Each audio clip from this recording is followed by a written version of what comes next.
अच्छा ये वो मतलब कुछ भी पूछ रहा था। आप गुस्सा करते हो, क्यों करते हो, कैसे करते हो? भाई मैं सोच रही हूँ कि क्या चाहिए तुमको? सूमो रेसलर का इंटरव्यू देने आई थी मैं, कि किस चीज़ का इंटरव्यू देने आई थी मैं? मेरा दिमाग वहीं ख़त्म। उसके बाद आधा घंटे का ब्रेक था, वो इंटरव्यू जैसे तैसे मैंने क्लियर किया, उसके बाद आधा घंटे का ब्रेक था। फिर मुझे एक और सर के पास भेजा गया। नाउ वो बंदा, मतलब उसने जो मेरा दिमाग ख़राब किया, he was asking rubbish questions. मतलब कुछ शायद 2-3 क्वेश्चंस मेरे कोर्स के रिलेटेड, मेरी डिग्री के रिलेटेड या मेरे इंटर्नशिप के रिलेटेड था। अपार्ट फ्रॉम दैट उन्होंने इतनी बकवासें की कि आप क्यों ही आके रहोगे, आप इस सिटी में क्यों रहोगे, कि क्या गारंटी क्या है, कौन लेगा आपकी गारंटी अगर आप छोड़ के चले गए कल सुबह, आप अगर नहीं सस्टेन कर पाए सिटी में आप।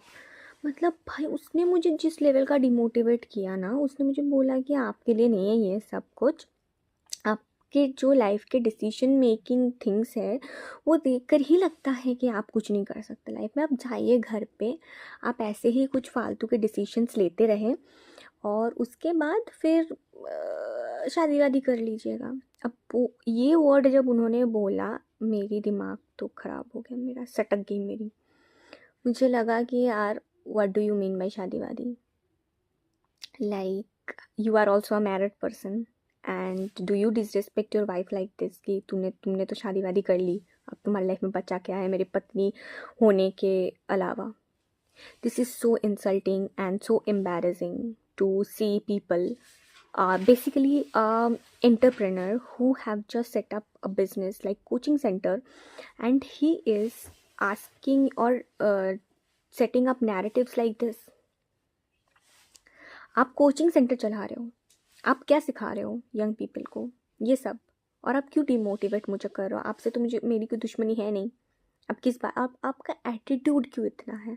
आपने बहुत कुछ नहीं उखाड़ा, आपने जितना भी उखाड़ा है ना, तो आप उसका रिस्पेक्ट रखो कि भाई मैंने एटलीस्ट इतना तो उखाड़ा है, तो उस चीज़ का रिस्पेक्ट रखो। You should not set narratives like that. मेरा दिमाग वहीं ख़राब हो गया। ठीक है, उसमें मैं पूरा, पहले में तो मेरा ख़राब हो ही गया था, दूसरे में मेरा पूरा डेड हो गया। अब तीसरा वाला का राउंड था, वो एक लेडी थी दूसरे ब्रांच पे, वो 700 मीटर के डिस्टेंस में जो सेकंड ब्रांच आता है उसमें दूसरी लेडी थी। अब दूसरी लेडी का चीज़, तीसरी लेडी वो स्वीट सी थी, बोलते ना मीठी मीठी बातों पे छुरी घोंपना, वही स्वीट सी बंदी थी, बहुत अच्छे से बोली। उसने भी